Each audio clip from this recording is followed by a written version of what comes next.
theme of yesterday's workout was strong legs and healthy knees. Well, yesterday's theme was strong and healthy. Today, with the full stretch standing good morning and full stretch ATG split squat, we might as well call it long and healthy. This movement with my toes elevated, reaching my glutes back, only a slight bend in the knee, so the knees stay behind the toes, and gradually looking down to a full hamstring stretch is built by the elephant walk in zero, the slant, Jefferson curl, and seated good morning in dense, and then the single-legged hamstring deadlift in standards. So this movement now should feel good.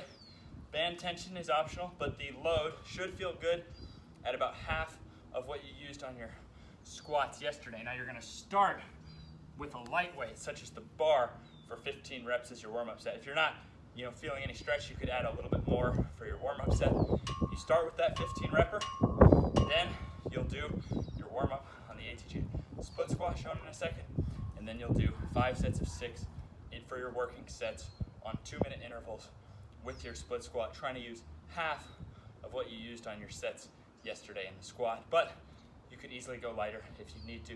The idea is just that we want, for balanced hamstring length, we want this to feel comfortable with half of your max squat for whatever the same reps.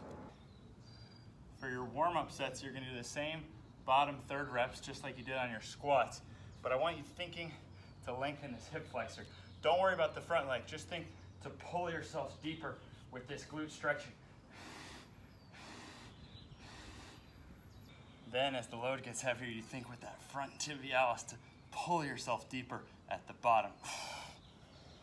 The goal is to have perfect form with half of the weights you used on your squats yesterday, so 25% per hand. And for a program like this, we're doing compound lifts daily, I like dumbbells, because if you lose focus, if you get fatigued, boom, you're still safe. Last tidbit, if there's anything I've seen in exercise science research papers that looks like freaking miracles, it's when we load through a stretch position.